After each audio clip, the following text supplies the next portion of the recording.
All right, ready to get into some thought-provoking stuff. Yeah. You wanted a deep dive into education and social responsibility, and we're going deep with excerpts from Shri Prabhat Ranjan Sarkar's Human Society Part 1. Oh, this is going to be good. It's like big philosophical ideas about how we shape young minds, teachers, parents, even artists. What's fascinating about this book is that Sarkar doesn't just focus on classrooms and textbooks. He looks at the whole picture, how we pass on knowledge and values as a society. And some of his ideas might really surprise you. I bet. I'm ready to be surprised. For example, he really goes after teachers who are all about made easies and making a profit. What do you think? Is he saying education shouldn't be a business at all? It's a good question. It really makes you think, does the true purpose of education get lost when profit becomes the main motivator? Yeah.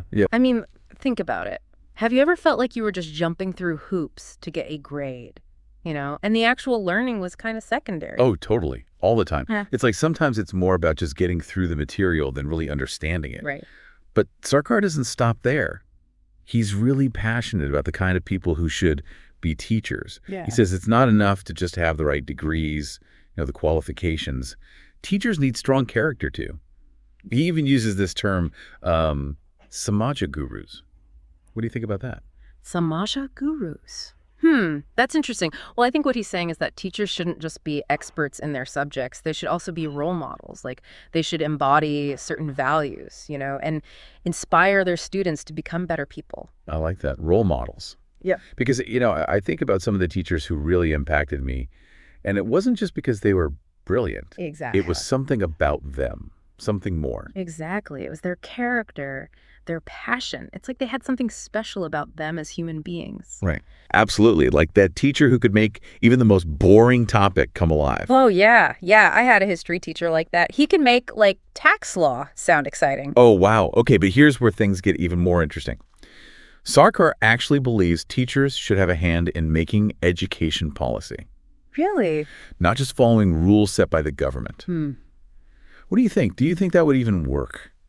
That's a bold idea, for sure. It really makes you think, how do you balance the needs of the government with the ideals of education? Right. I mean, could teachers having more say actually lead to a system that truly serves students and society? Yeah, it's a lot to consider. It really is. But definitely food for thought. Okay. Something else that really stood out to me was Sarkar's stance on fear-based learning. Oh, yeah. He is completely against it. He says it has zero lasting impact. Why do you think that is?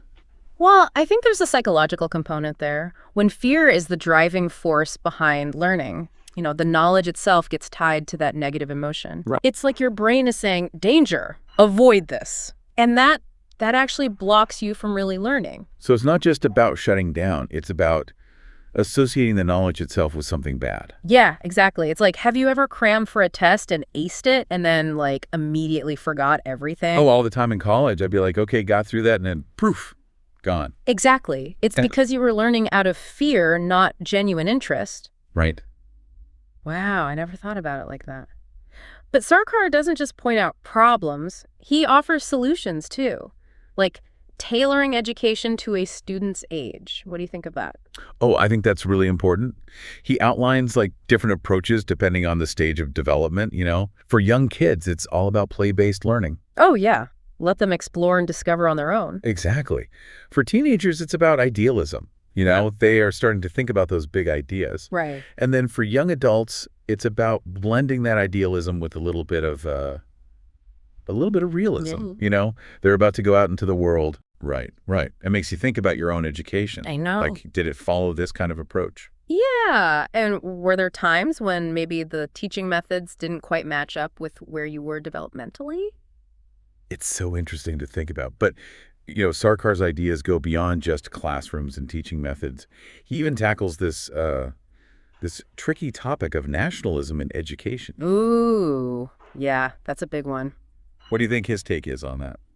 Well, I think he's not against national pride, but he's a little wary of, using education to create a sense of isolation or superiority, like my country is the best kind of thinking. Oh, yeah. He sees that as a danger to, global harmony, to really understanding each other. Right. And it makes me think about his idea of Vishvabhasa, a world language. Yes. So is he saying we should all just abandon our native languages and just speak one global tongue? Well, not exactly. He acknowledged the importance of, preserving cultural diversity and the richness that comes with different languages. But he also saw the potential for a common language to bridge those cultural divides. Yeah. To foster a sense of global interconnectedness. We're all in this together. He even pointed to English as an example. I right? did. Not because it's inherently superior, but because it's already so widely spoken. Exactly. It's like he was trying to find this balance between celebrating our unique cultures and also recognizing our shared humanity. It's a delicate balance for sure. Yeah. But speaking of delicate balances, Yeah. we need to talk about Sarkar's views on parenting. Oh boy, here we go. He does not hold back when it comes to criticizing certain parenting practices. Yeah. I mean, some of his criticisms are pretty harsh. Yeah, I was reading that part thinking, ooh, that's going to ruffle some feathers. Like, he calls out parents who use fear to control their kids. Right. Who set bad examples, and even those who teach dishonesty. Even unintentionally, he calls them out on that too. Yeah. Even if they don't mean to. Yeah. Do you think he's being too hard on parents? Well, it's provocative, for sure. I mean, he's acknowledging that parenting is tough. Yeah, for sure. But he's also emphasizing the huge impact parents have on their kids. I mean, think about your own upbringing, right? What resonated with you from your parents' approach? Oh, yeah. And what maybe made you think, I'd do that differently. Yeah, absolutely. Okay, we're going to have to leave it there for now. We'll be back with part 2 to continue this deep dive into Sarkar's ideas about education and social responsibility. It's a lot to unpack. It is. Stay tuned, everyone. Yeah, it's like saying, okay, you say you admire this person, but what are you actually going to do about it? Right. It's one thing to talk the talk, but do you walk the walk? Exactly. This whole conversation's really got me thinking about my own journey. Remember when we were talking about tailoring education to different age groups? Yeah. How kids learn best through play. Teenagers and their idealism, and then, well, young adults need that mix of idealism and practicality, right? Well, thinking back, I was definitely one of those learn by doing kids. Like, give me a hands-on project over a textbook any day. Oh, me too. Me too. I always learn best by actually doing things. And it just makes you wonder, how many kids aren't thriving because the way they're being taught doesn't fit them? Right. It's like trying to fit a square peg in a round hole. Exactly. And then, you hit those teenage years, and it's all about questioning everything. Oh, yeah, big time. I remember being so passionate about certain causes, like ready to change the world. I know, right? Like, you have all the answers. Makes me think about how important it is to nurture that idealism, but also to help kids channel it in a good way. Yeah, that's where good teachers come in. Sarkar believed in giving teenagers a chance to really discuss and debate so they can figure out their own values and beliefs. Makes sense. Instead of just, accepting what they're told. Right. But then adulthood hits, and reality kind of sets in, doesn't it? Oh, yeah. The real world. Suddenly It's about getting a job, paying bills, just all the grown-up stuff. Yeah, and it's like all that youthful passion gets, tempered by life, Do you think that's inevitable? That's a good question. Maybe that's part of what Sarkar is trying to get us to think about, how to hold on to some of that spark even as we get older. Not let it get totally buried. I like that. Keep the spark alive. Ah. Okay, let's switch gears a bit and talk about language. Sarkar had some interesting ideas about its role in education. Oh, yeah. His concept of Vishvabhasa, a world language. Was he saying we should all just ditch our native languages and speak one global tongue? Well, not exactly. I mean, he recognized the importance of, keeping our cultural diversity. Right. All those different languages are so rich and vibrant. Exactly. But he also saw how a common language could help us bridge the gaps between cultures. Yeah, like create a sense of we're all connected, right? Right. He actually pointed to English as an example, not because it's better than other languages, but because it's already spoken by so many people. It's kind of the default already, right? Exactly. It's like he was working with the reality of things, but still pushing for a smarter way to think about language education. Yeah, not burdening students with a bunch of languages just for political reasons. Yeah. Focus on the mother tongue and one common one, then learn others if you're interested or need to, right? Makes sense. It's about balance, Respecting heritage, but also understanding each other. Absolutely. You know what else I found interesting? His critique of those traditional commemoration ceremonies. Oh, yeah, all those speeches and He rituals. wasn't a fan. Not at all. He saw them as lip service. Praising ideals, but not inspiring any real action. Like putting up a plaque about some historical event, but not lived by those values today. Exactly. It's like we're paying tribute to the past without connecting it to the present or the future. Right. But he did have some alternatives in mind, right? Like Mm. using visuals, dramas, things like that to make those commemorations more impactful. Yeah, he wanted to move past just remembering and actually inspire people to get involved and make a difference. I like that. Bring history to life in a way that actually resonates with people today. Speaking of which, let's talk about Sarkar's views on the power of media, especially, radio and cinema. He had some strong opinions about how those platforms could be used, both for good and bad. Oh, yeah, he definitely had some thoughts on that. He seemed really concerned about the commercialization of cinema. You know how it often goes for the lowest common denominator instead of inspiring people? Like, who hasn't felt bombarded with all those mindless action movies or cheesy rom-coms? I know, right? Sometimes it feels like a race to the bottom. But do you think he was for censorship? Or was there another way he thought things should work? Well, it's tricky. It wasn't that he was anti-entertainment. He actually mentioned a film he really liked, so he got the power of movies to move people. But he felt like these powerful mediums, ideally, they should be controlled by, groups focused on culture, not by the government or businesses.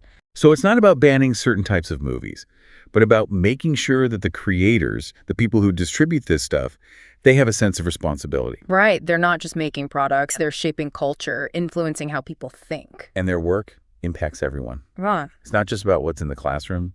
It's about the stories we consume, how we treat each other every day. It's about recognizing how connected we all are and that what we do matters. It can be kind of overwhelming, right? Like, wow, I'm responsible for all this. It is a lot to think about.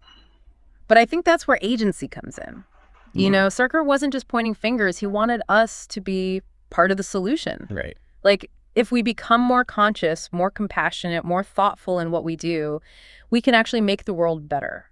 So it's not about being a passive bystander. It's about actively getting involved. Using your voice to make a difference, no matter who you are or what you do. That's what he believed. And, speaking of making a difference, we got to talk about the foundation of it all, the role of parents. Sarkar had some pretty strong words for certain parenting styles. Yeah, he didn't hold back at all, especially when it came to parents who use fear or trickery or dishonesty to get their kids to behave. Oh, yeah. He saw those tactics as harmful in the long run. Mm-hmm. Creating anxiety, making kids insecure, breaking down trust. Which is interesting because back then, some of those things were just considered normal, like scaring kids with stories to get them to do what you want or lying about where babies come from. Right. It was just how things were done. But Sarkar was challenging all that. He wanted a more honest and caring approach to raising kids. Makes you wonder, if those old school methods were just a way to avoid the hard conversations. Right. Like, it's easier to scare a kid into doing something than to actually explain why they should. Exactly.